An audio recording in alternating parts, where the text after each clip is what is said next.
I'd like to call Apache Junction Council meeting of January 16th to order and ask everyone to put their cell phones on silence. The invocation, excuse me, the invocation will be led by Vice Mayor Schroeder and pledged by Councilman Nesser.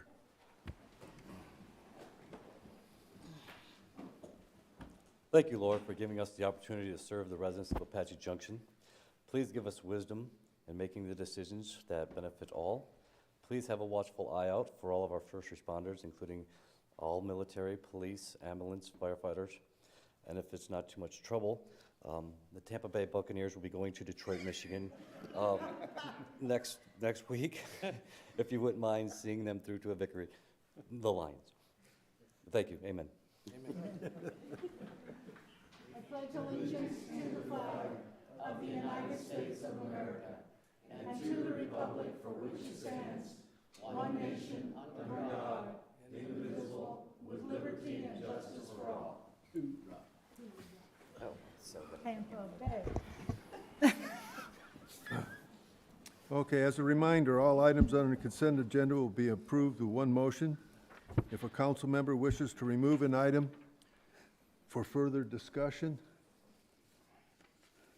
the request must be made prior to approving the consent agenda and will be moved to new business. Yeah. Do I have a motion for the consent agenda? Your Honor, Yes. I move the consent agenda be accepted and approved for tonight. Second. Moved and seconded. Roll call. Councilmember Soller? Yes. Vice Mayor Schroeder? Yes. Councilmember Nesser? Yes. Councilmember Cross? Yes. Councilmember Heck? Yes. Councilmember Johnson? Yes. Mayor Wilson? Yes. Motion passes, Your Honor. Okay, awards and proclamations. I have a proclamation here. Proclamation Human Trafficking Awareness Month, January 2024.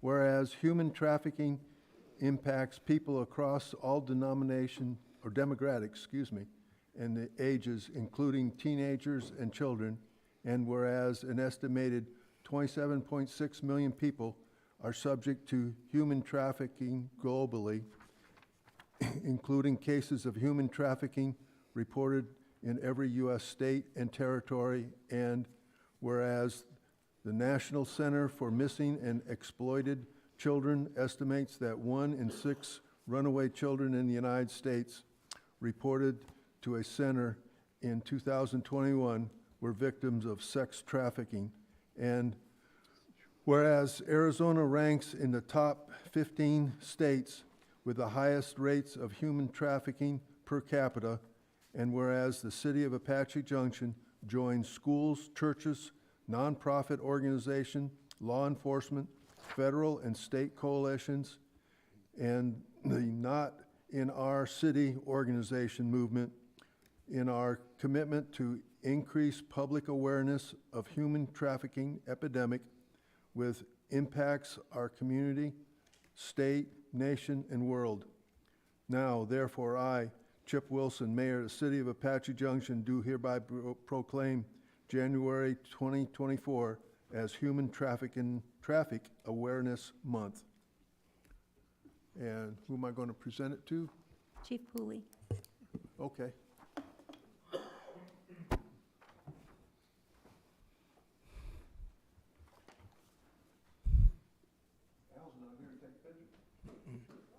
No pictures.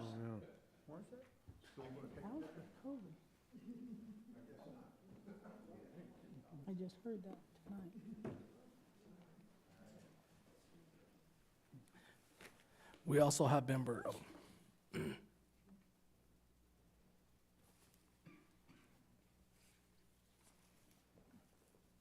Yeah, we also have members from the public, Mayor, who are here.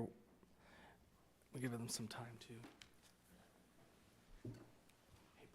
Smile pretty.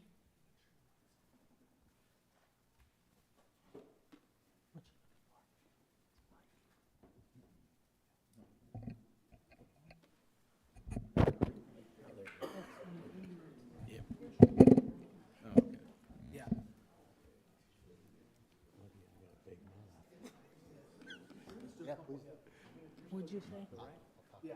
Great, thank you. Thank you, Chief. Oh, yeah. It wasn't turned on, he couldn't find the button.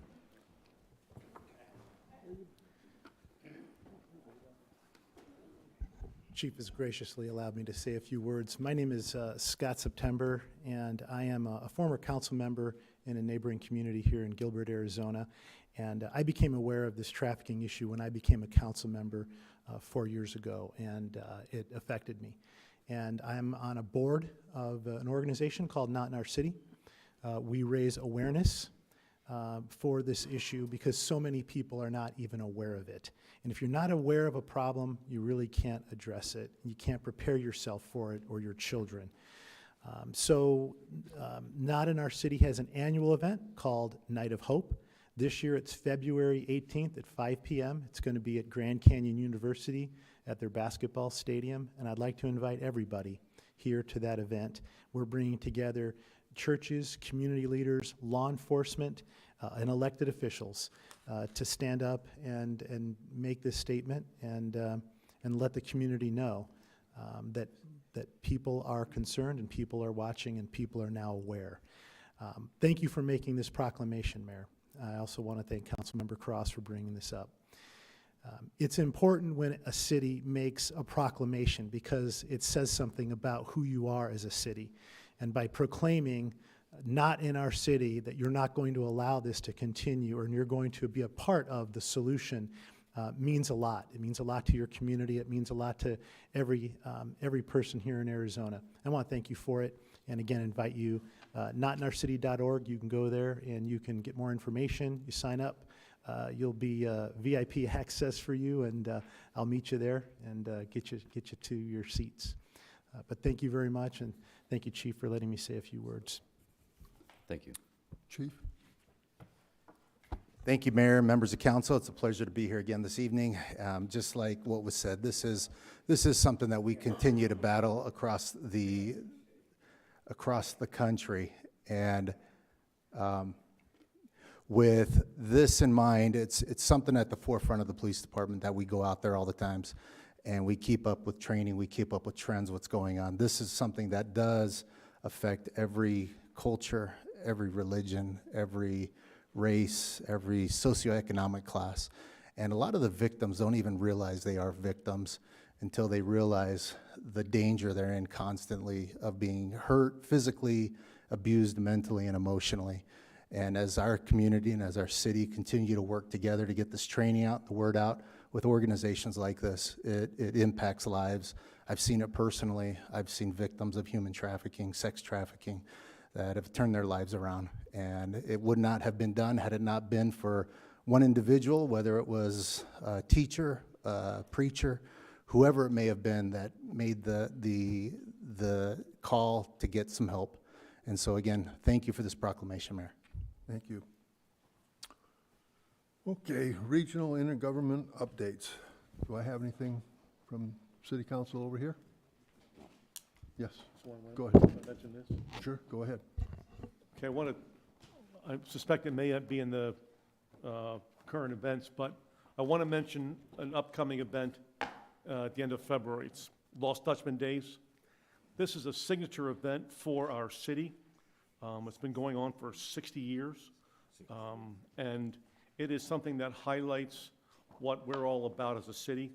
It really covers Friday, Saturday, and Sunday, and it includes the parade on Saturday. It includes rodeo, carnival, music, entertainment, food, craft. It's a phenomenal event, and if you haven't attended, you really need to. It's extraordinary for us because, again, it brings in thousands of guests and visitors into our city, and again, it highlights who we are as a Western town. It has a lot of Western feel to it, and I would certainly encourage you to do so. And if you've heard before that there was issues last year with, not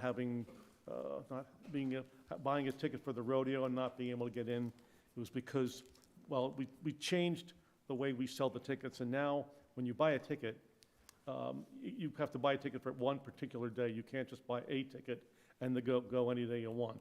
Now you have to, If you want to go Saturday, you have to pay per ticket on Saturday. You can't change that to Friday or Sunday. Want to make certain that you're aware too that this event is it's an important one when it comes to supporting local organizations. The two primary co-sponsors of this Lost Dutchman Days is the Superstition Mountain Promotional Corporation and the AG Mounted Rangers. And I happen to be an AG Mounted Ranger, so I know how important this is. But there are probably 9 or 10 other not-for-profit organizations who volunteer their time, or their members volunteer their time to help make this event successful. Last year, Lost Dutchman Days raised over $165,000 that was given out to all these organizations so that they in turn could donate that money to the organizations that support our children and youth in this city. So this isn't a big money maker for the city. It's not a big money maker for anyone. This money is used to help the kids in Apache Junction. And I think we'd all agree right now they need all the support they can get. This is $165,000. So I would say to you, please take the time, pick one of those days and go. I have some flyers out in the lobby area, and I would highly encourage you to please make this a have-to thing for you. And I think you will find it's enjoyable, rewarding. And again, it reflects who we are. Thank you. Your Honor. Yes. So last week, we were all invited to legislative opening day. We were Senator Wendy Rogers. We were her special guests. One of the things that impressed me the most, an opening day, was you have press conferences, you have ceremonies, you have addresses, you had the legislative. She took, I would say, a solid hour out of her time just to sit with us and ask us what we needed from her. Ask us what our city is looking to her to do for us. And regardless of what she had to do, because it was very, very scheduled out day because it was an opening day, so there's always things going on. And she carved it out of her time to listen to us and ask us some questions, and she was very receptive. And she gave us, all of us, her number and her card, and he said, hey, anytime you have any questions, feel free to call. She's very accessible, and for that, I really appreciate it. Anyone else?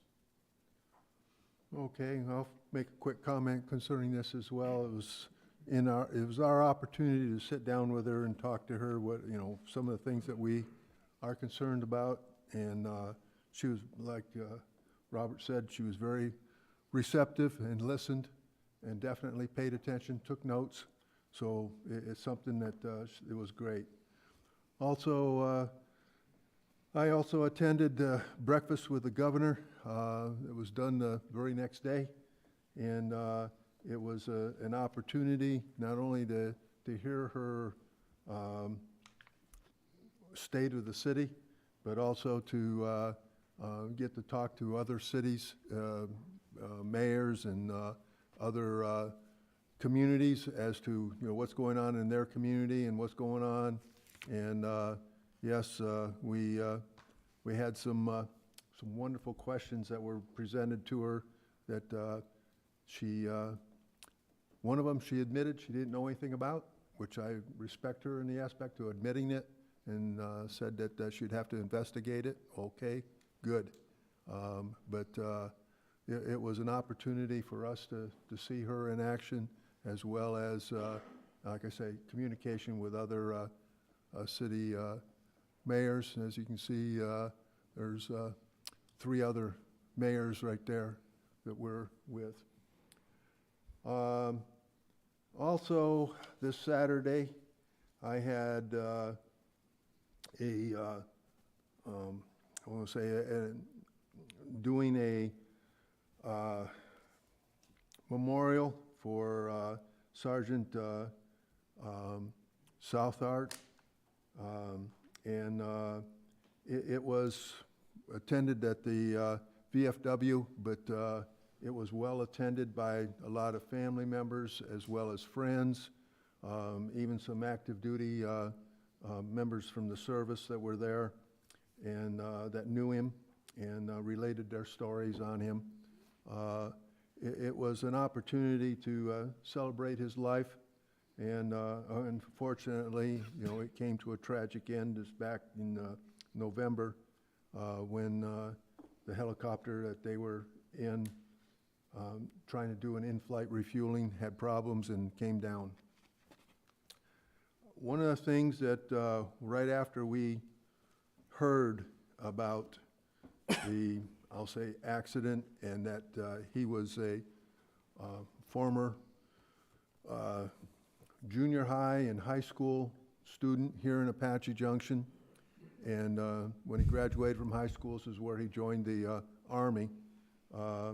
I had requested to put the flags at half-staff, and which we followed up, and also I requested the governor to do the same thing as well, which she did again also.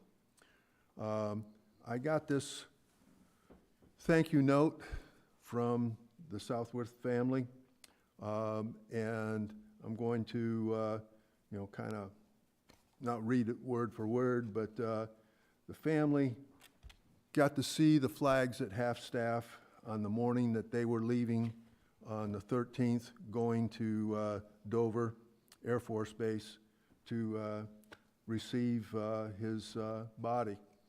And they were noticed that the flags were at half-staff, and they say that they sure appreciated that we had done it, and that on their leaving and going out to the Phoenix airport, it was something that they felt was really something that our community recognized his service, and by doing that. And they said it meant so much for him that we recognized his loss. Also, Representative Biggs also had a proclamation that he presented to the House of Representatives for him. And we, for the city, did two commendations, or we did one.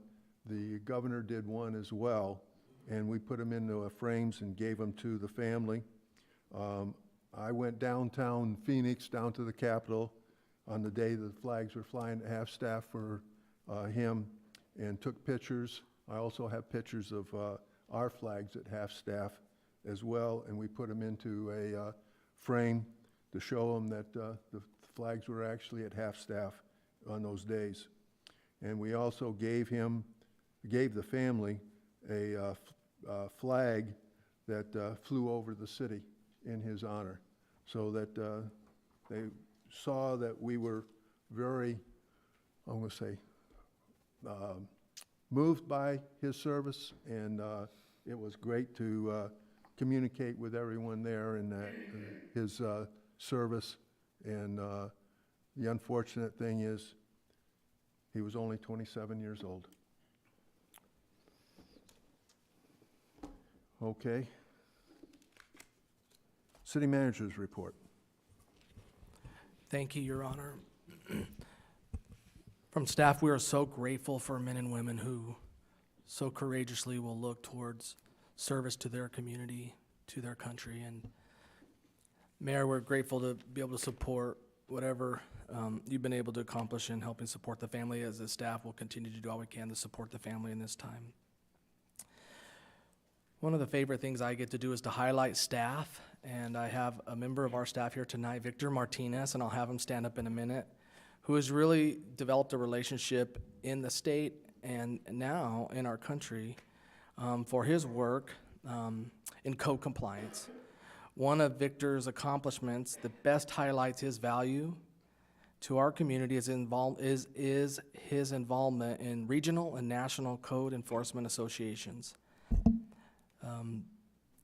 The purpose of an association of like this is to advance the profession by providing education, certification, and leaderships to its members. In 2018 and 2022, Victor served as president of the Code Enforcement Association in the League of Cities and Towns in Arizona, And tonight, I'm proud to announce that Victor has been sworn in as president of the nationwide American Association of Code Enforcement. And Victor, if you'll please stand, it's a great honor to have you here with us tonight, but also to have you as one of our employees. Give a hand. Victor is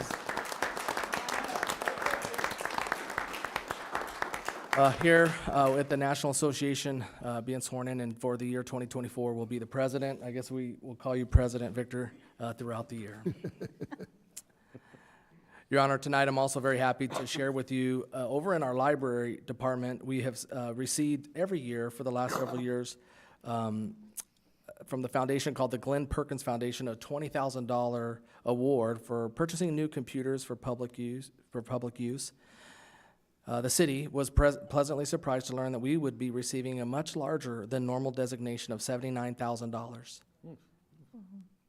Library management will come up with a plan to maximize the award for the benefit of our citizens. Thank you to the Perkins family and the foundation of supporting the city of Apache Junction and its library. And then finally tonight, before I turn it to our invited guest, Liz Langenbach sent to me a letter highlighting her staff, Dave and Riley, who did some initial research to get us a brand new Christmas tree that would wow the community. And it was a major success. Took a lot of time to figure it out the first time, just like anything, to get it fixed and to get it set up. But it turned out to be a huge success, and I received a letter recently from Liz, from a resident, that says, a note to thank you for all the spectacular lighting presentation this year. Your department excelled. We have enjoyed the beautiful tree early every AM since installation, and we've never seen something so individual and exquisite. A wonderful year to all.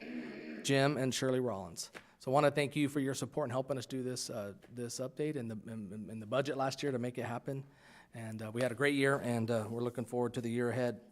I would now like to turn the time over to Charlotte Thomas, General Manager over at Republic. About every 3 or 4 months, they come and provide us an update on things going on at the landfill and their world. Charlotte? Thank you. Good evening, mayors, members of the City Council.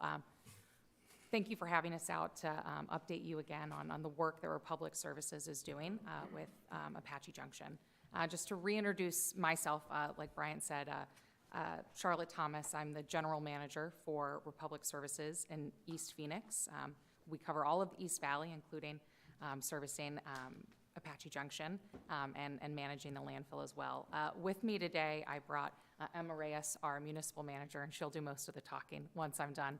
And I also brought with us Rob Fisher. He is our operations manager for our landfill and transfer stations. So before passing it over to Emma to give you an update and some reports on some numbers from Free Dump Week and some scheduling announcements, I did want to thank you, Mayor, and City Council members who were able to come out at the tail end of 2023 for our landfill tour.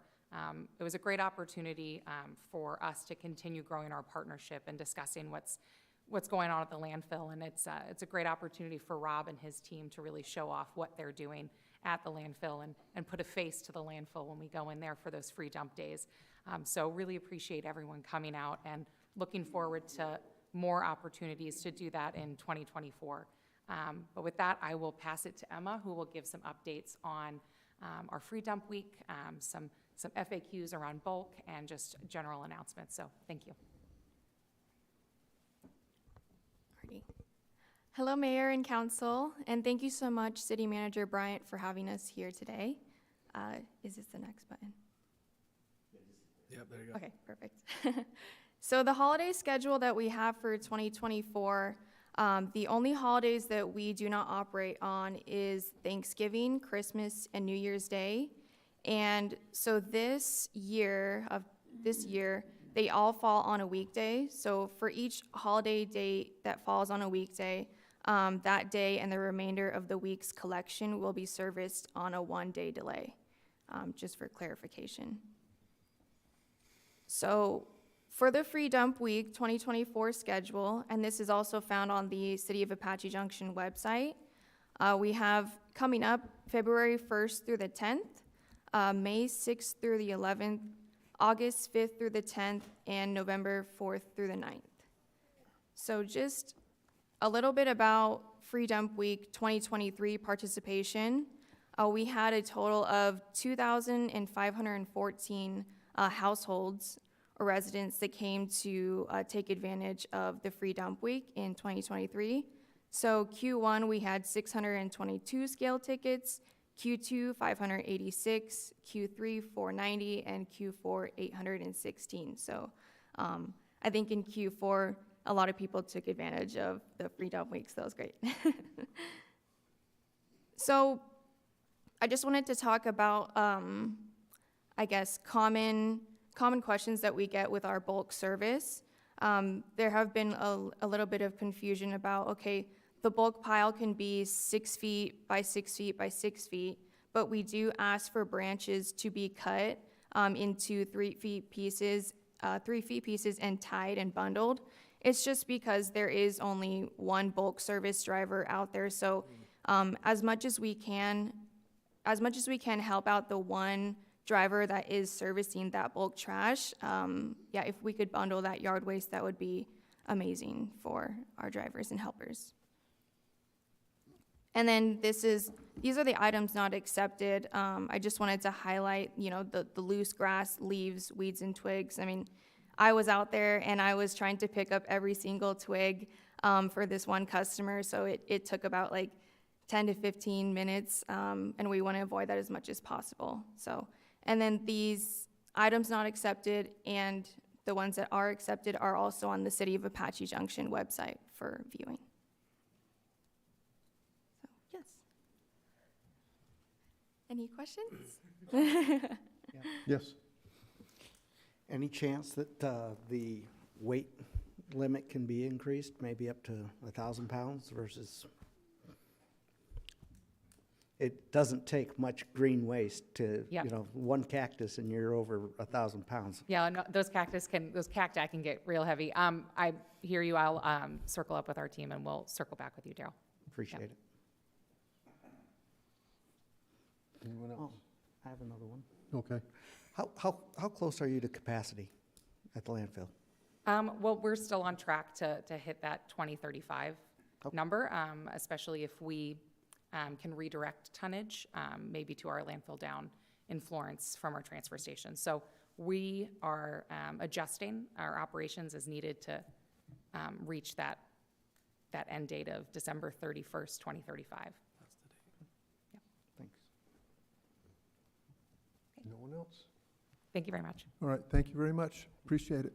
Thank you. And now we'll bring up our auditor. Each year we have a third-party review of the city finances, and tonight we have with us Jill Shaw to provide an update.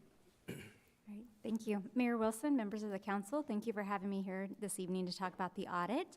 I have a presentation. I'll try to keep it short. Usually with audits, the less news, the better. So,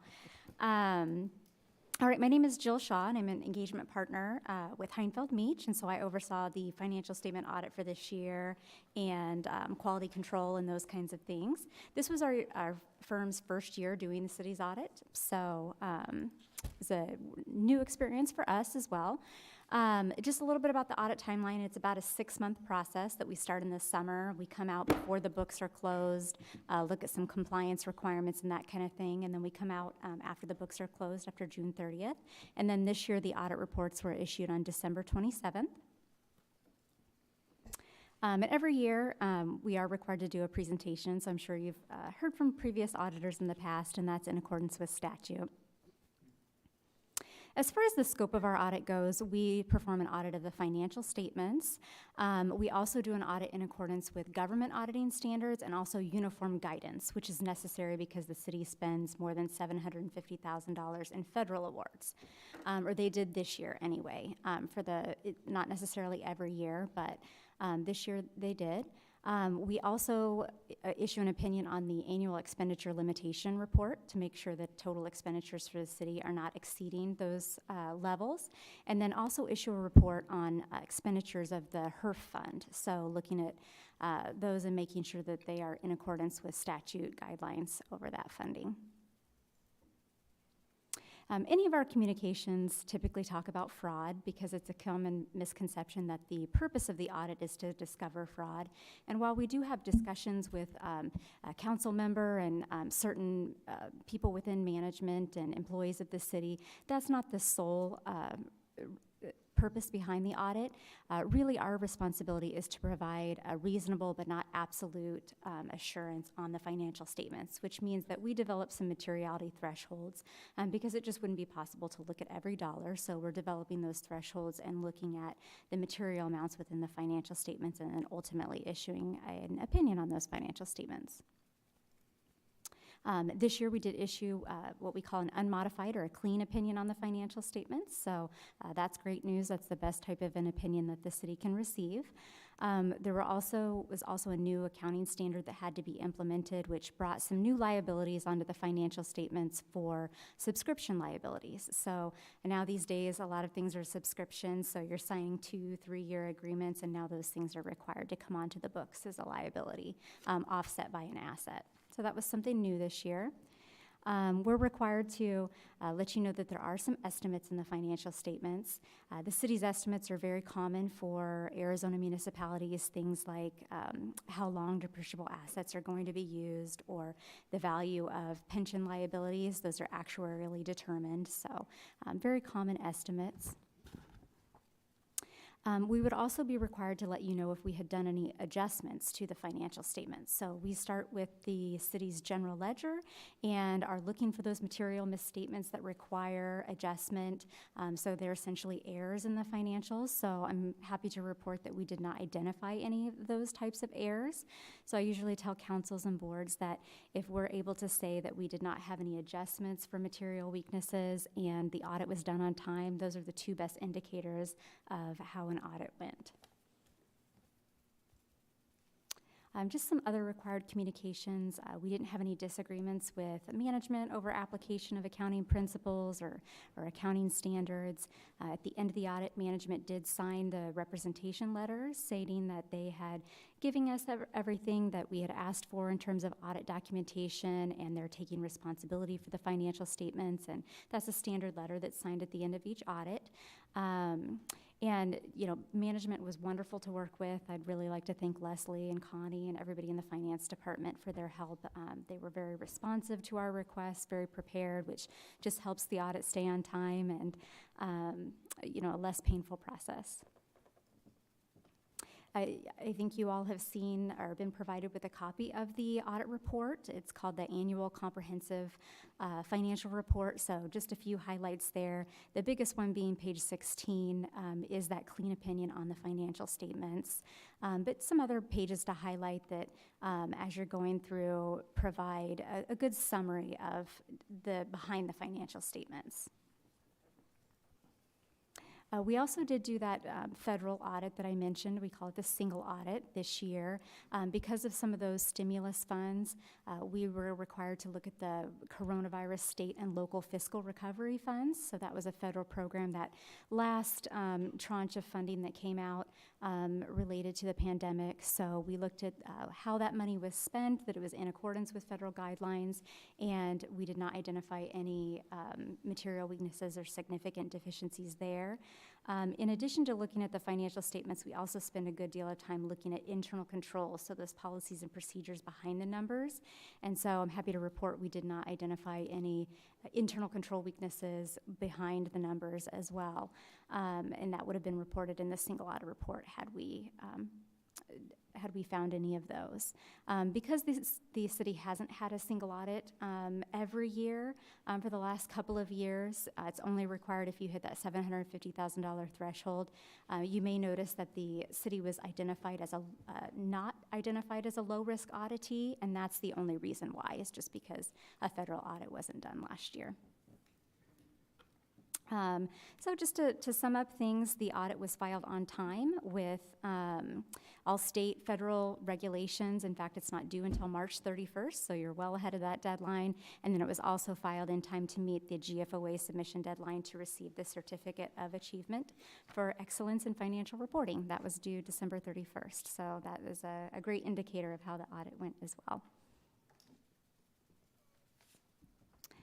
That's all I have, and I'd be happy to answer any questions about the audit reports or audit process. Any questions?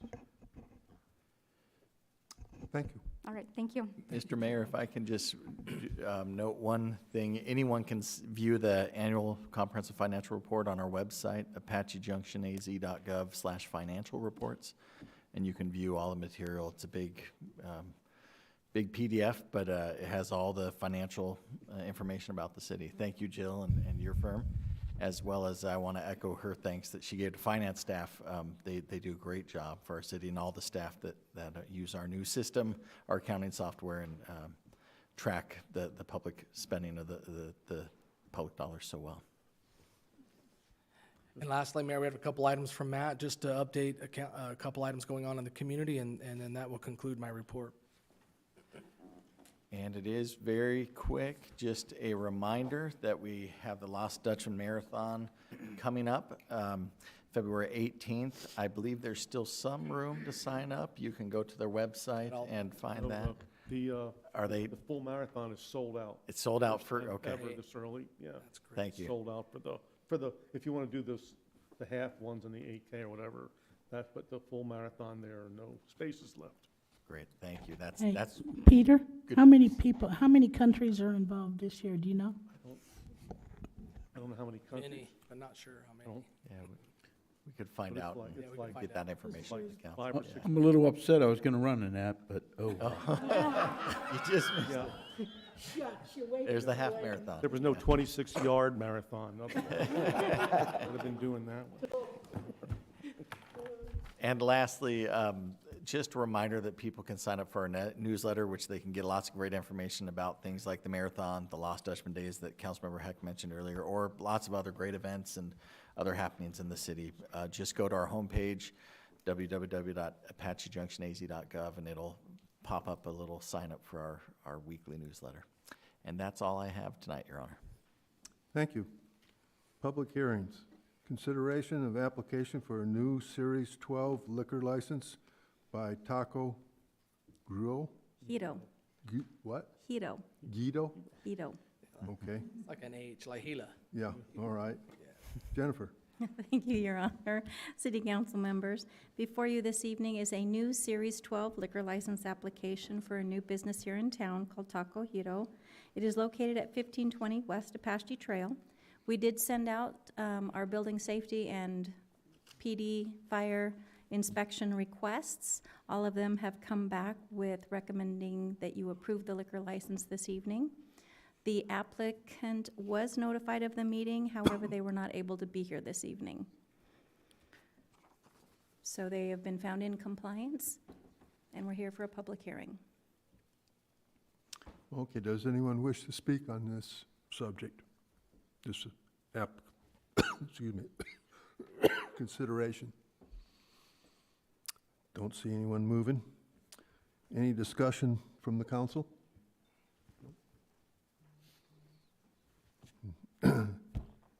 As a public, I already did the public hearing in the aspect if anyone would like to speak on it. So I guess I'll now close, and I'm asking for a motion. Your Honor, Yes, I move that the application for a new Series 12 restaurant liquor license for Taco Giro, located at... 6. Oh, it says Series 12 here. yeah, Series 12. Series 12. There's 12. Oh, Located at 1520 West Apache Trail, Apache Junction, Arizona, be recommended for approval to the Arizona Department of Liquor Licenses and Control. second. Moved and seconded. Roll call. Councilmember Nesser? Yes. Councilmember Johnson? Yes. Councilmember Cross? yes. Councilmember Heck? Yes. Councilmember Soller? Yes. Vice Mayor Schroeder? Yes. Mayor Wilson? Yes. Motion passes, Your Honor. Okay. Consideration and application for a new Series 6 bar liquor license at Skies. Jennifer? Thank you, Your Honor. So council's familiar with this application. We saw them last year. It was an uncle and nephew team, and recently the uncle has decided to transfer the liquor license. So the nephew has applied for the Series 6 as the uncle is stepping back. Again, there are no issues with this application. Last year, Rudy did mention that this is under a non-conforming use permit, but other than that, it has passed all the safety inspections. Okay, does the applicant want to speak on this? My apologies, Your Honor, they are not here this evening either. Oh, okay. Any more discussion from the council? No. And is this public hearing? Would anyone like to speak on this item? And again, I don't see any movement. I will now close the public hearing and ask for a motion. Your Honor, Yes. I move that the application for a Series 6 bar liquor license for Skies located at 945 East Scenic Street, Apache Junction, Arizona, be recommended for approval. Second. Moved and seconded. Roll call? Councilmember Soller, Yes. Councilmember Nesser, Yes. Councilmember Cross, Yes. Councilmember Johnson, Yes. Vice Mayor Schroeder, Yes. Councilmember Heck, Yes. Mayor Wilson. Yes. Motion passes, Your Honor. Thank you. Old business, presentation and discussion on Urban Night Skies Place application status.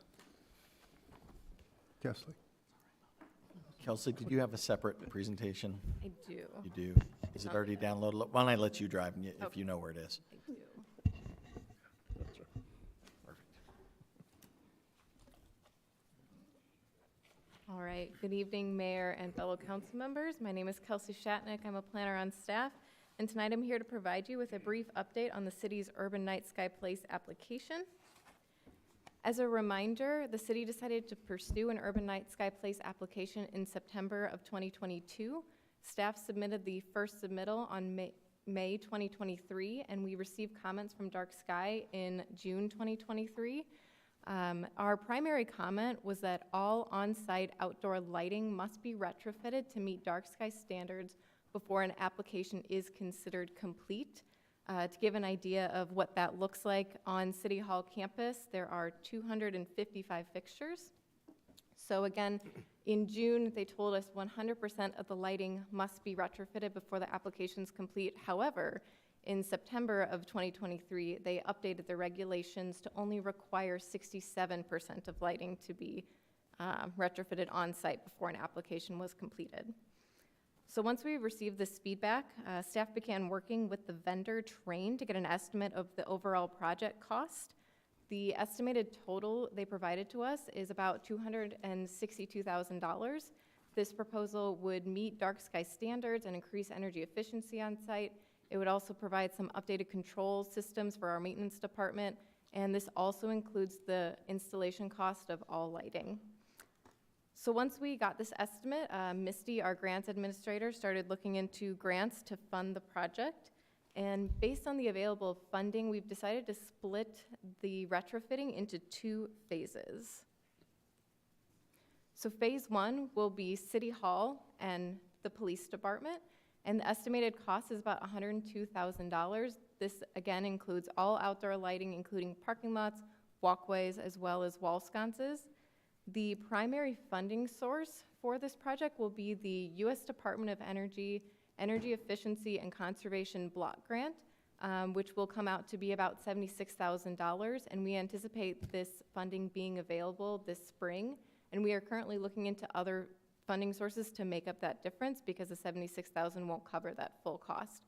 And the anticipated completion of phase 1 will be in spring 2024. Phase 2 will basically include everything else not included in phase 1, so everything having to do with the MGC, library, as well as associated parks. The estimated cost for this is to be determined, but we are anticipating about $160,000. The primary funding source will be the Arizona Department of Housing Community Development Block Grant Regional Account, which is approximately $130,000. We anticipate this funding being available in fall 2024. And then we are looking into other funding sources, again, to make up that difference. So the anticipated completion of phase 2 is the spring of 2025. And then once we do that, we will again formally submit our application to Dark Sky for a final review. And so this kind of puts us at about, from start to finish, about 2.5 years, which for a project of this size is actually right on track. So right now we're at a really good place. And this was kind of a highlight of the funding sources for the project. Misty will be back at a later date to kind of provide a little bit more detail about how all that works. And before I answer any questions you may have, I just wanted to provide a little update from Liz Langenbach on another dark sky initiative going on in the city. So Prospector Park, ball fields 1 and 2, as well as the west side of 3 and 4 were recently retrofitted. So they were taken from halogen lights to LED. The lights are fully shielded, energy efficient, and the lighting design was certified by Dark Sky, so hopefully we'll be getting a little plaque on site soon. And that project was completed in the winter of 2023.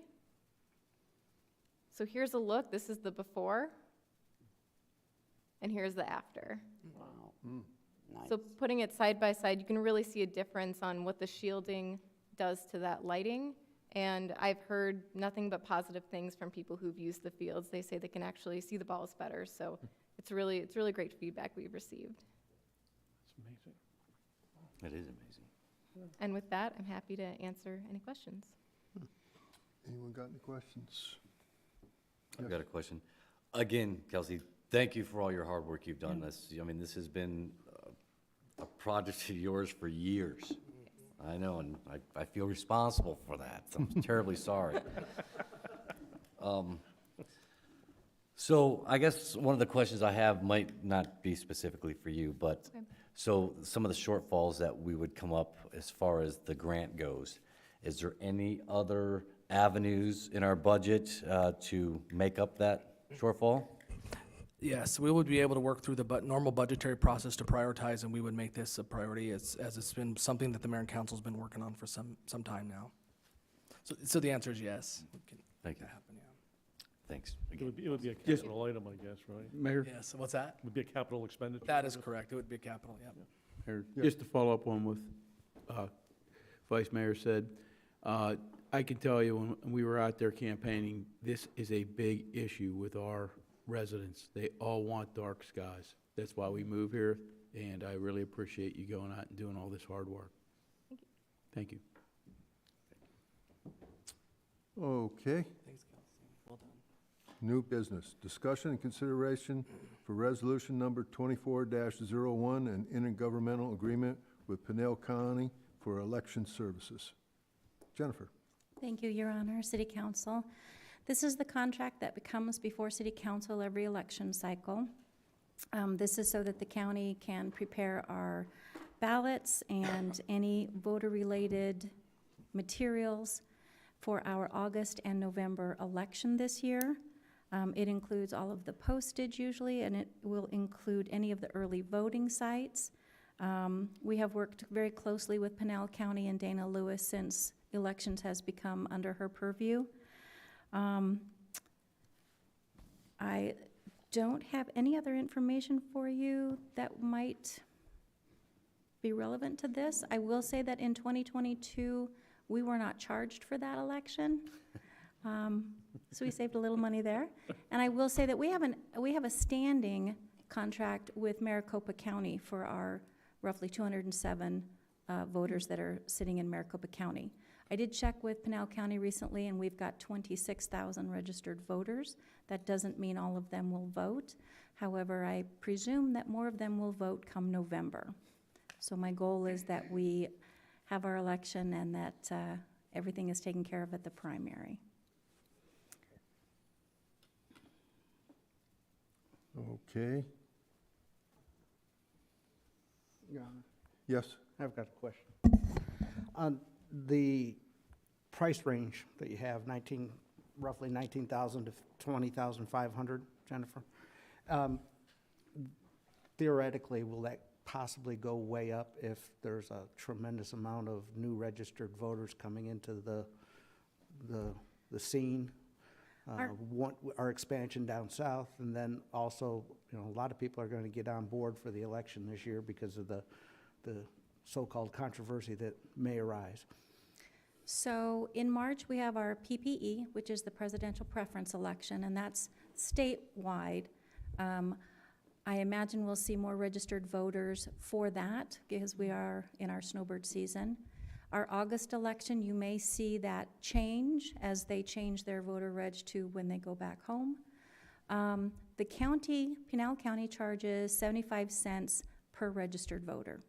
So that's what that number is based on, and that would be basically the August. I'm estimating if we go to a November, you might see 25 to 30,000 as a total for the August and November. Thank you. Okay. Says, does the applicant wish to speak? Is there an applicant?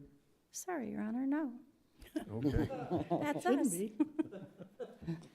All right, this is a public hearing. Would anyone like to speak on this item? I apologize, Your Honor, this is not a public hearing. Okay. So, should I ask for a motion? Yes, please. Mayor? Is there a motion, Jennifer? Mayor, There is a motion for the resolution. Yes. Do I have a motion? Mayor, Yes.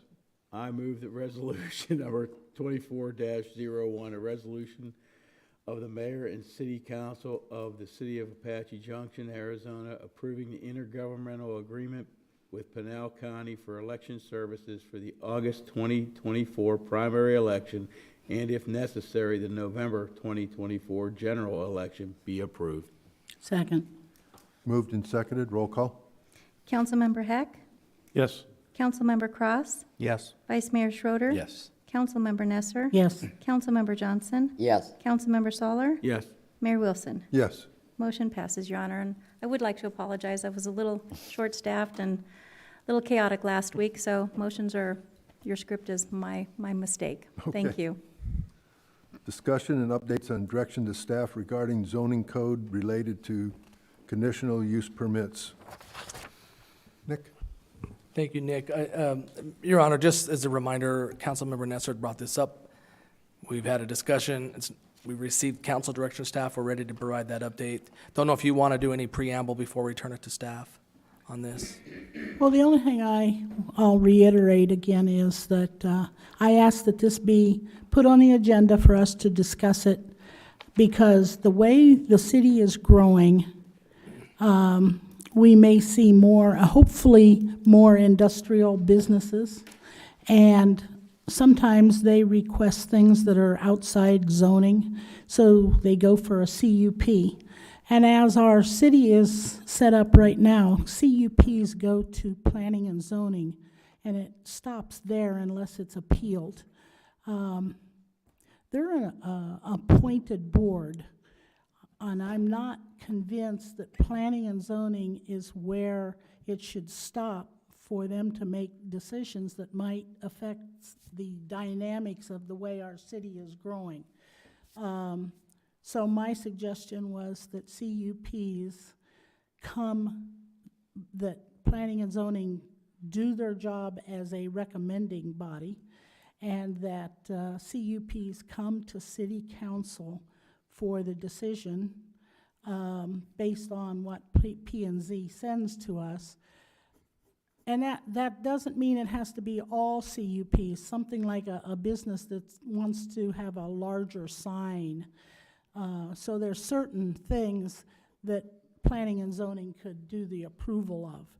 But for major changes to our city, I think the responsibility is on the elected officials. That's us, city council, and it shouldn't be the responsibility of planning and zoning and appointed board. So. Okay, Nick? Thank you, Your Honor. And thank you for the introduction, Councilmember Nesser.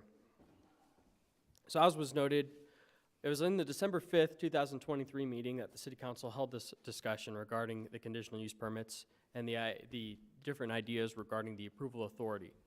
With this discussion, the council had called for a direction that staff look into the ordinance language and return at a future meeting, which is tonight here, with potential text amendment options that address the council's concerns regarding this matter. So, as part of this research, staff had an evaluation of the code and different discussions regarding the alternatives and consequences of different options and avenues that could be taken. With that time and research, staff provides these three options as what we've narrowed down and refined. Option one would be a proposed amendment of the actual land use tables within the zoning ordinance itself. This would modify which uses require only Planning and Zoning Commission approval and modify the table to introduce categories that require further City Council approval. In this idea, City Council approves high-impact land decisions. These are examples like one of the big ones that was mentioned is multifamily residential, especially in commercial zones. That was something that had been noted both within general planning as well as within the different conversations about land use. That multifamily itself isn't characteristically a commercial use or business use, so to speak. And so that being something that we have felt over time characteristically changes the land itself, we believe that that's something that's high impact, something that deserves council input and decision on. Other examples, I would say, for example, an amusement park. Amusement park is something that is ultimately a commercial use. It falls within commercial zoning, but if you could just imagine an amusement park coming up on somewhere on Apache Trail and the city council never looked at it, never saw it, neighbors would obviously have an issue with, all the noise and traffic generated. And we believe that that's an example of a high-impact land use decision that the city council would like to see, like to be a part of, whether for, of course, approval with the weight that carries, or, of course, for consideration and denial. Option 2, on the other hand, would be a proposed amendment of the administration articles within the zoning ordinance. This would actually change the procedure of a conditional use permit so that the city council would approve all conditional use permits. What has been noted before, there's, of course, apprehension. We hesitate to take this route of having the city council approve all conditional use permits simply for how that would affect things like the sign modifications or landscape modifications. Currently, conditional use permits were designed so that a land use is already something that's mostly compliant with the underlying zoning category, but it has some kind of additional burden, whether it's noise or odor or traffic, that would require some additional oversight. So there's some minor land uses, some minor code deviations that conditional use permits currently apply to that would also go to the council if we change the actual underlying procedure. The third option, of course, is simply to not take any action, and we don't change the zoning ordinance at this time. We just wanted to include that third one so that we're not saying you must do one of these two. And alternatively, we will take your recommendation as you form consensus. So with that, staff tonight requests formal direction on one of these options.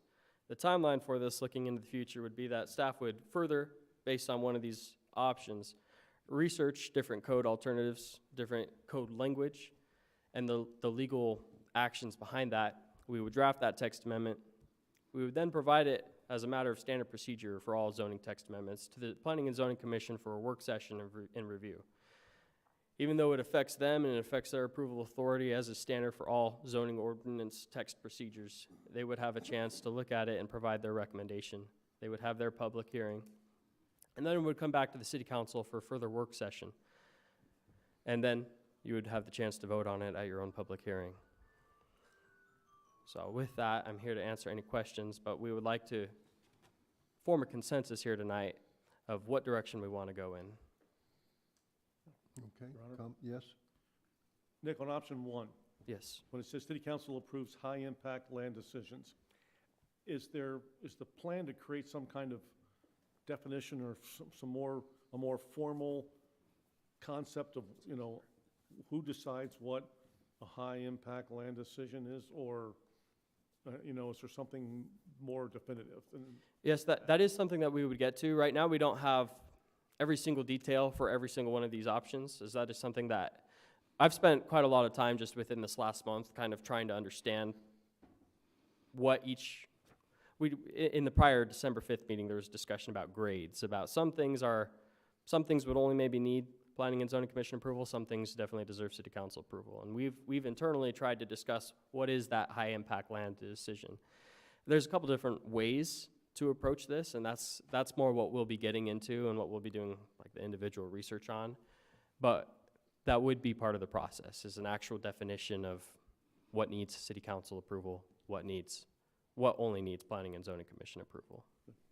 Thank you. Not so much question, more of a comment. I looking at the two options, and of course in the memo it's a little fuller description, I would think that option one would be one of the cleanest and clearest that could be done, so that it is not just the council, but our citizens would understand what falls under each category. Where option two might be a little bit more of interpretation of reader, which always worries me. Thank you. Yes. How many CUPs are applied for on an annual basis, roughly? That's a good question. I would say I generally see three. However, in terms of the way they're processed, some people go through alternate avenues by alternate avenue, I mean a lot of things that were going to be a CUP end up being a rezoning.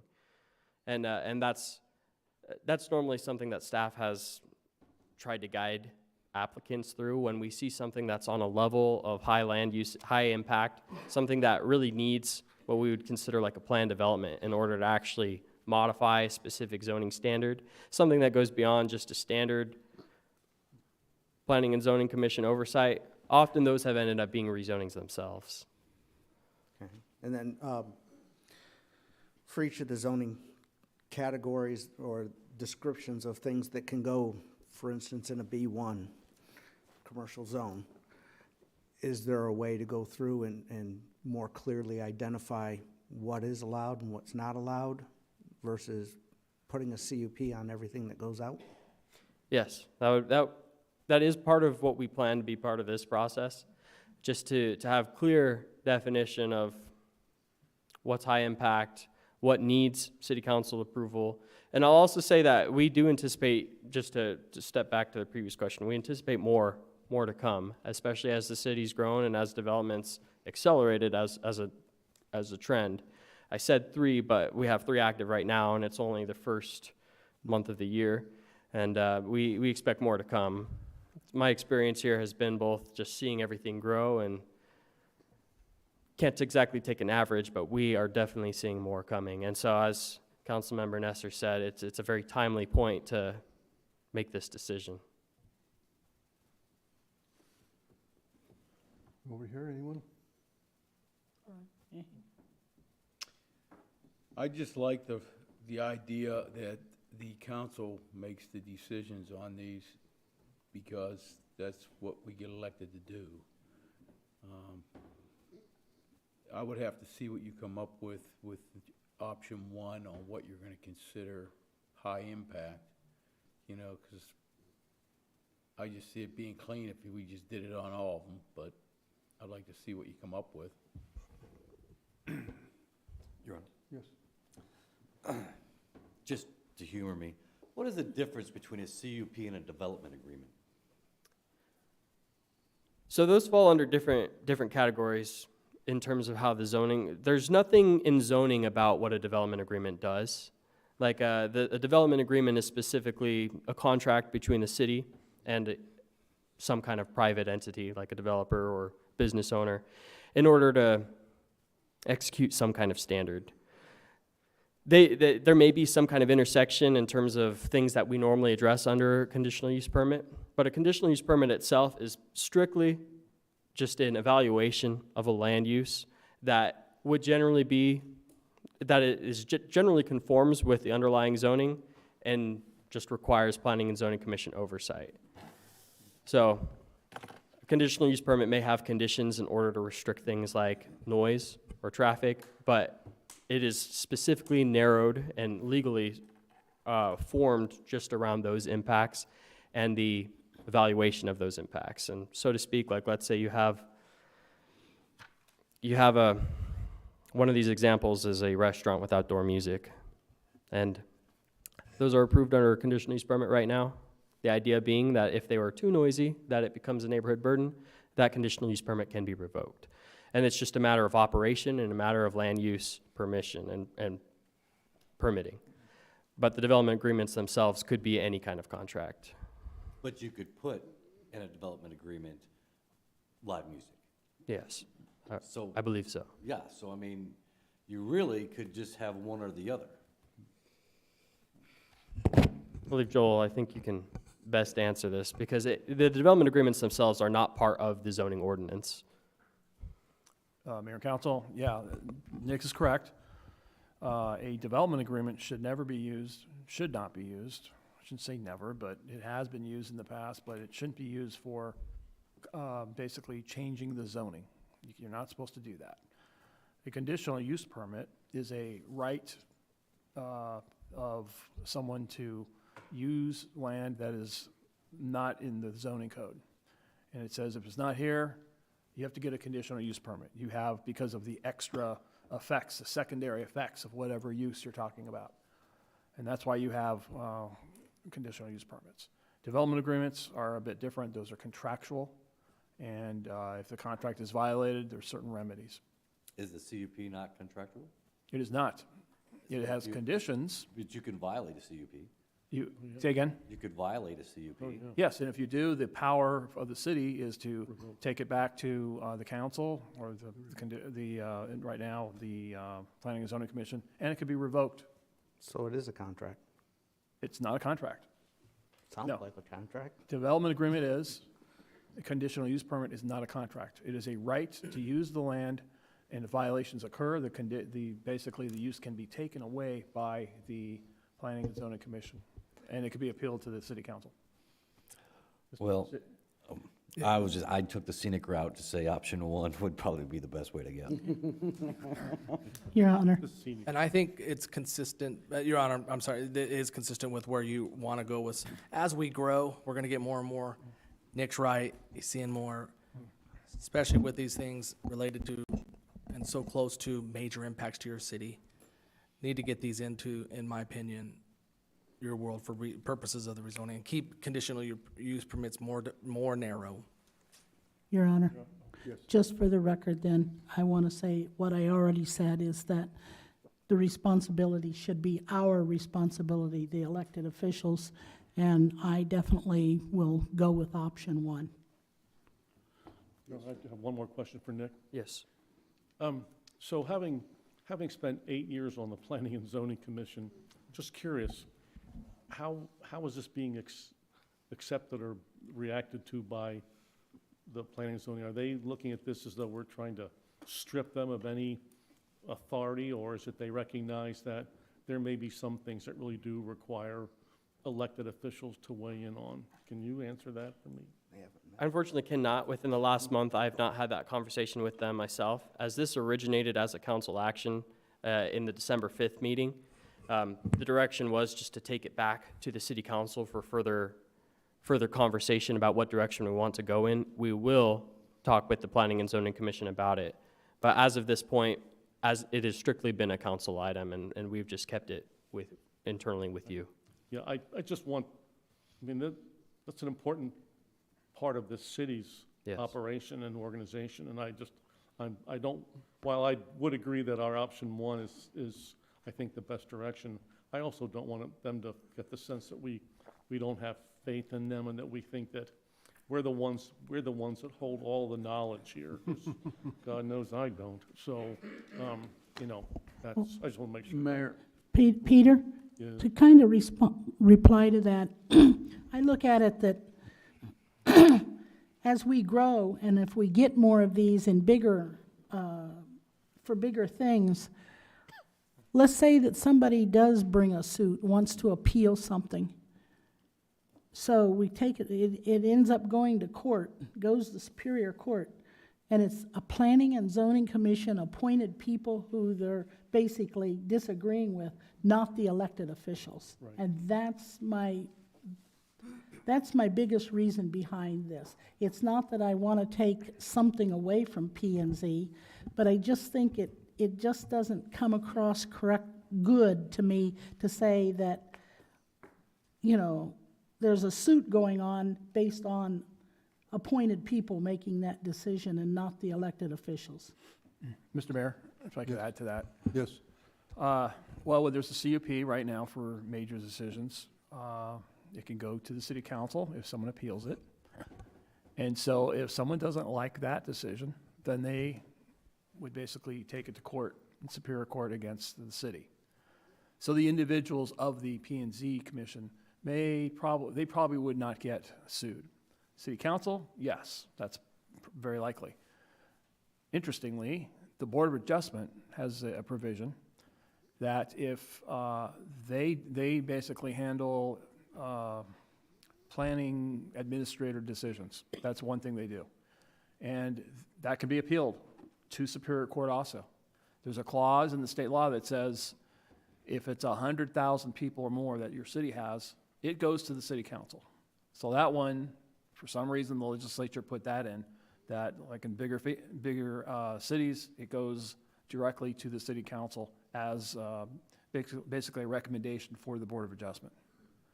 So it's a little different how it's handled, but to answer your question, if there's a lawsuit right now, it would be against the city, possibly individual council members if the person felt that you were acting beyond the scope.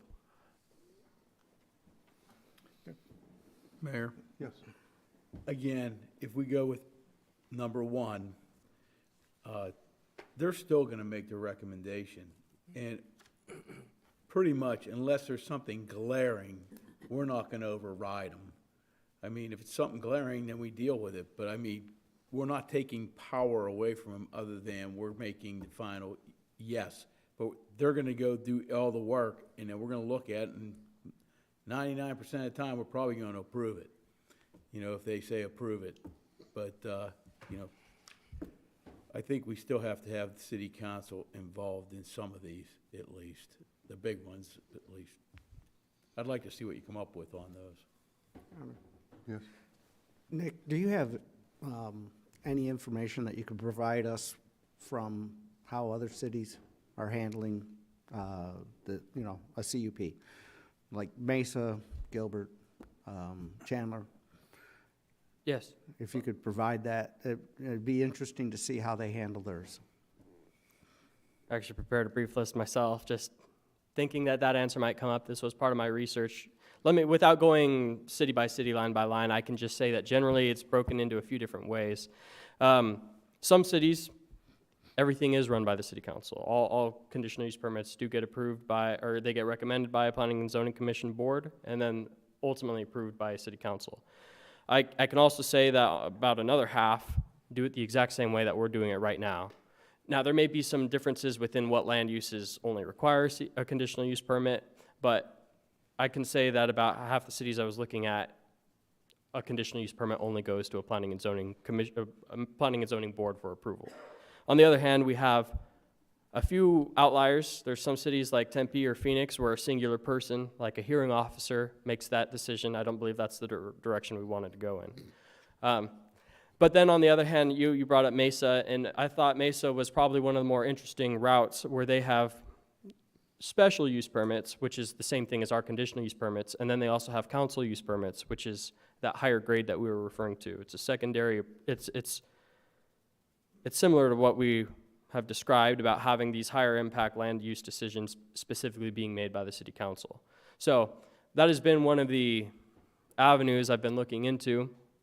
There's a few different ways to handle option one, like a few different alternatives in terms of how legally we rewrite the code to how that goal of the city council making those decisions is handled.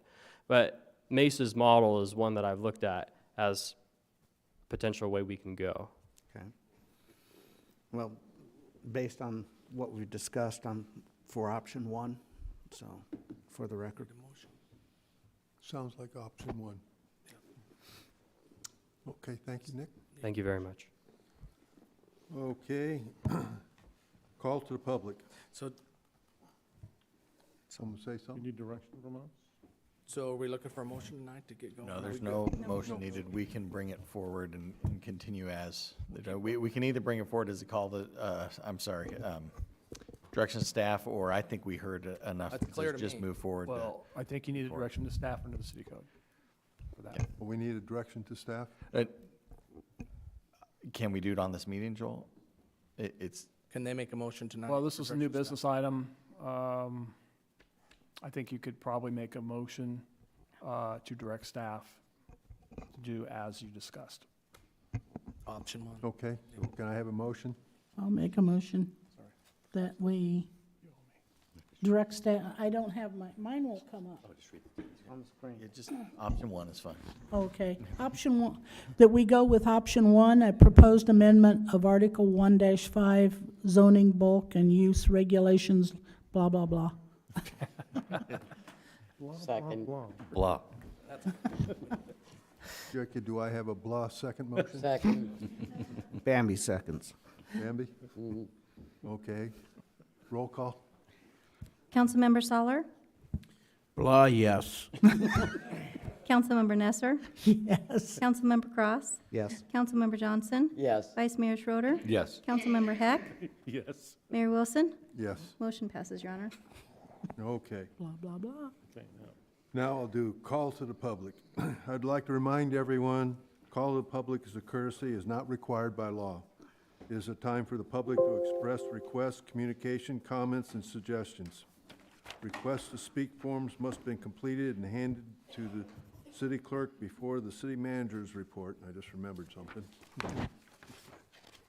All issues shall be presented in a professional manner without personal attacks. Under the open meeting law, the council cannot engage in discussions on issues presented, but may respond to criticism, may direct the staff to follow up with the speaker directly and place the matter on a future agenda for council discussion. There's a 3-minute time limit for each speaker. And Pastor Farley?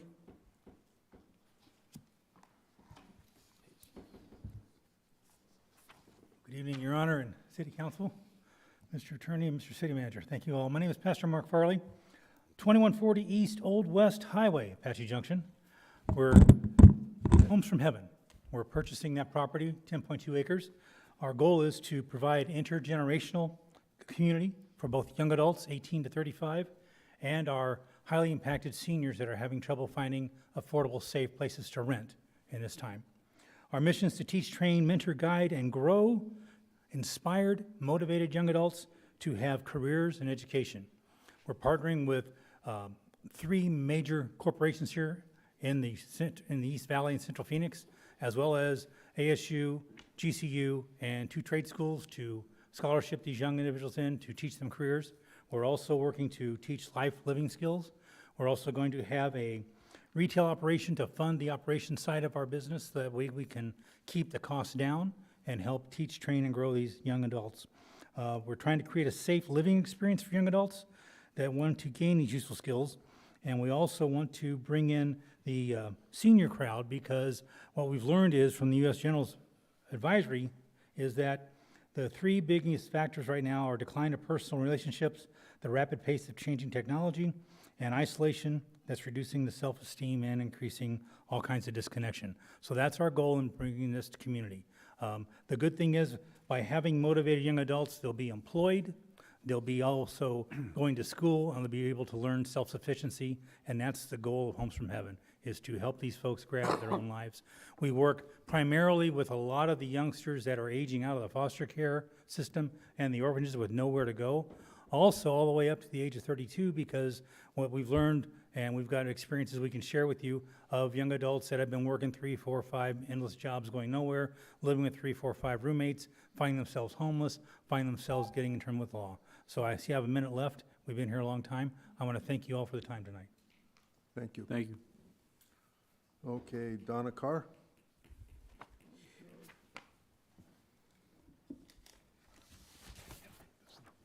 I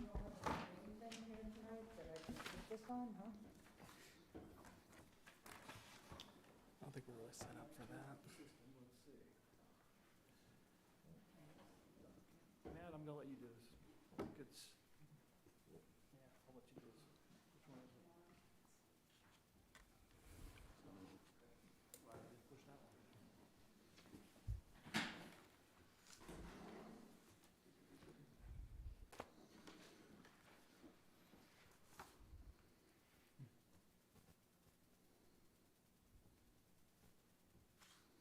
That's not it. A little blurry.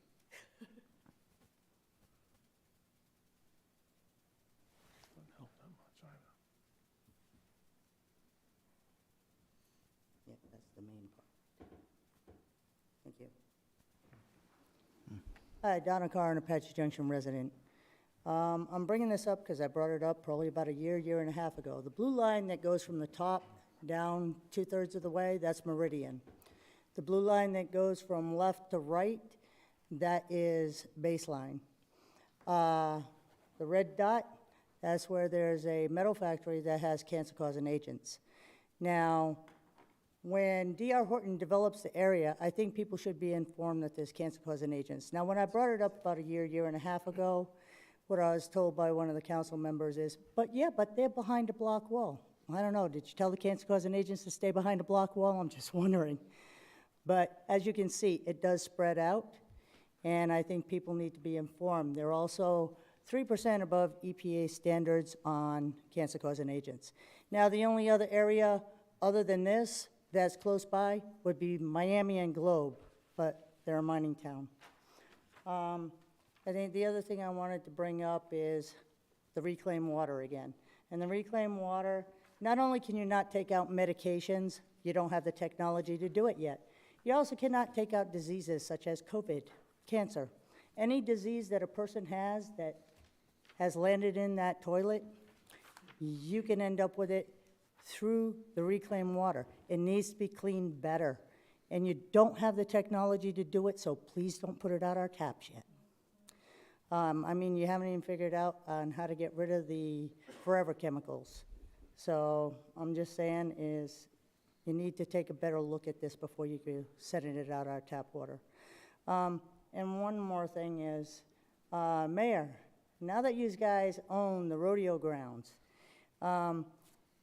me and my kids took my grandkids and we went to the Renaissance. And while walking around there, everybody's smoking those damn vape pot stuff and blew it in my grandson's face. Now, you can't shove a drink in the kid's face, but you can blow the weed smoke in their face. So, due to the fact that the rodeo grounds is yours now, make the rule that nobody can be in there smoking vape, weed, so it can not end up in the kids' faces. All right, thanks for your time. Mr. Schroeder.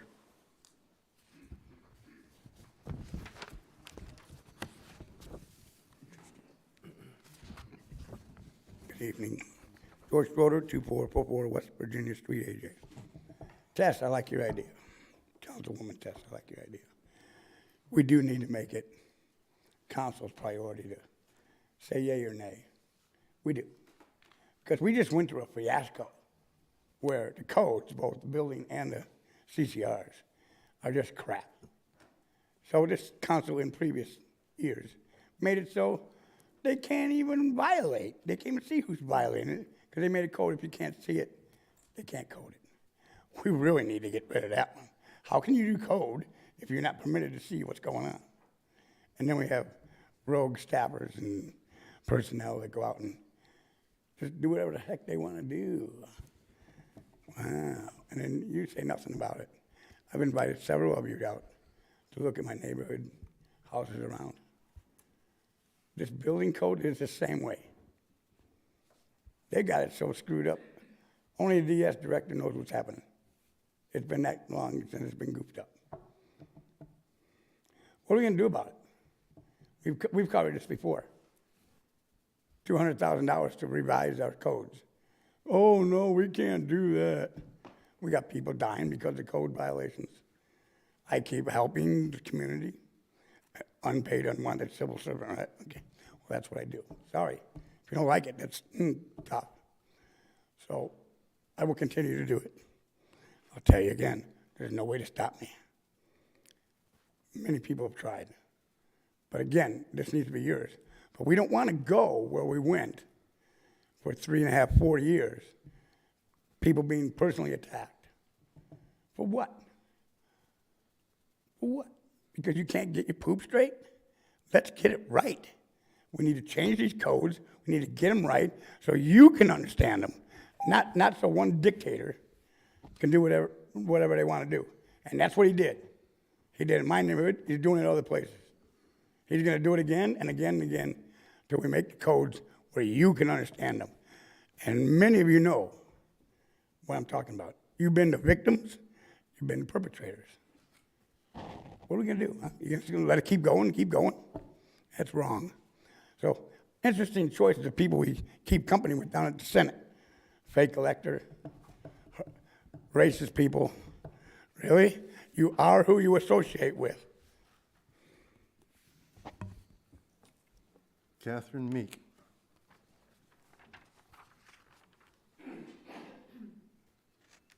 Catherine Meek, 1327 South Bel Air Road, Apache Junction. Good evening, everyone. First off, thank you very much for raising awareness about human trafficking. I first heard about child sex trafficking 13 years ago. I was shocked, and as a mother, my heart just broke. And just a side note, right now Prime has the Sound of Freedom playing. It's the story about somebody who has rescued and was working on rescuing sex trafficked children. It happens, people wish it didn't, and it's abhorrent to think that it does exist. It's hard to believe and accept that it exists, but we need to do something about it. So thank you very much to all the police officers. I appreciate all their hard work. Now on a lighter note, Superstition Mountain Museum, our season is in full swing. We've got our Thursday afternoon lectures going on. This Thursday afternoon at 2 o'clock, Jody Akers is going to be speaking. She'll be talking about saving the Apache Trail, which is kind of moving forward right now. Then February 1st is another really important lecture. Jeff Gruno's lecturing on January 25th, but February 1st, Kurt Cavano from the Four Peaks Amethyst Mine will be talking about his mine and amethyst, and we'll have 10% off on all the amethyst jewelry at the museum, and no sales tax either. This weekend is the Native American Festival. Friday night, we've got a fundraiser that starts at 4:30, goes to about 6, dinner, and a Native American performer will be there. Saturday and Sunday from 9 to 4, we've got Native Americans performing, doing both hoop dancing and other Native American style dances, and music playing, and we've got 40 Native American vendors that will be selling their wares. $10 admission this weekend only, because it's a fundraiser where we're actually paying people to be there and performing. We'll have the AJ Rangers out there handling the parking, and it'll be a lot of fun. I hope to see at least a few of you there. Thank you very much. Andrew Meek. Andre. Pretty close. Well, that one's going to be hard to follow. Good evening, Council, Mr. Mayor. I got a complaint. Tomahawk Road, we just spent a bundle of money having a contractor pave it. Looks nice, but it's rough as a cob. What happened? And is the contractor going to be held accountable for it? I don't know. They didn't do a very good prep job, because it's just dips and rolls and it's something else. And so I wanted to bring it up to you guys. Might need to put the screws to somebody here or there. And that's all I got to complain about. And then to add on to Ms. Meek's glowing portrayal of the museum, yeah, it'll be cool out there. We have the stamp mill will be running. We'll probably have multiple runs Saturday. If you guys never seen it, you got to come out and see it. Normally we run it Thursdays at 1 o'clock before the lectures, or Saturdays at 11:30, and it's a real neat piece of history to watch run. And when you get there for the Native American Festival, when you see all those white lines in the parking lot, that's my wife and I that did that. So, thank you.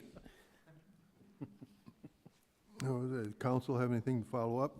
Mayor, Yes. can we just have that Tomahawk looked at?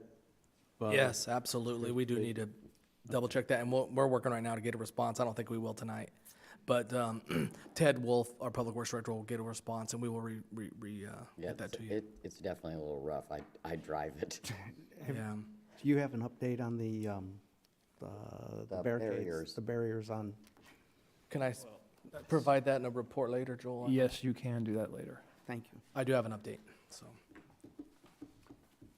Okay, and I apologize. I was going to ask Police Chief, and I forgot. Is it okay to ask him to make comments concerning some of the things that are going on in the community concerning our, I'll say, abilities to respond to some of the issues that have been surrounding our communities or other communities? So you want to go back to that first? He wants to go back to the item. Yeah, you can go back to the item. Yes, you can. Okay. Police Chief, can I have you come up and make comments concerning some of the areas of concern for, I'll say, young people in their aspects of what's going on into our other communities and how we're addressing them? Yes, Mayor, members of council. I was speaking to the mayor earlier and throughout the last week, and just questions and concerns about juvenile crime that's been happening around the East Valley especially. It's garnered a lot of media attention and just attention from parents and people in the community that are concerned. I can tell you here in Apache Junction, we've done a review of all of our juvenile crime that has happened in the last year. We have a crime analyst that is assigned to the East Valley Fusion Center. That analyst, along with other analysts, went and reviewed all of the cases that were associated with surrounding agencies that are in the media for these. And we have not been able to have any connections at all whatsoever with them. We work very closely with our school resource officers that are also very in tune to what's going on in the schools, junior high and high school, and they keep us involved with, keep us updated on anything going on. One of the things that I will tell you is last year we did notice a spike in juvenile crime here in Apache Junction. It's a trend that's happening across the country, even in our state, and kind of what led to some of the other things in other surrounding jurisdictions. But it is something that we're paying very close attention to, we're watching and we're monitoring. But to your question, Mayor, there is no connection to any of those other East Valley agencies at all. I appreciate this in the aspect on it. I did get a couple of calls concerning that, well, how we were reacting and what was going on, and I appreciate your inputs in the aspect of keeping me informed. I wanted to bring the public up to date. Thank you, So Mayor. thank you. I apologize. Told you I'd do it up front. I've waited until the end of the meeting. Sorry. All right, Mayor- no problem. Mayor, on that note, we really need parents to step up to the plate and help us out here. You know, when you have groups of kids out early morning hours and they're fighting, they have guns, we had the shooting over at the Royal Palms, we need parents to be parents, and they need to watch their kids and know what they're doing and who they're hanging out with, and look for gang graffiti in their rooms, and, you know, pay attention, please, because the last thing you want to do is have your kids, we saw it on the news, a young man got beat to death, and now a whole bunch of families are going to get torn apart because these kids weren't supervised, and they went around doing horrific things. So parents, please be parents and know what your kids are doing, who they're hanging out with. And thank you, Chief. I know you put a lot of work into trying to keep the juvenile crime, all crime down, but especially juvenile crime. Yeah. Thank you. Thank you. Okay. I apologize, everyone. Meeting adjourned.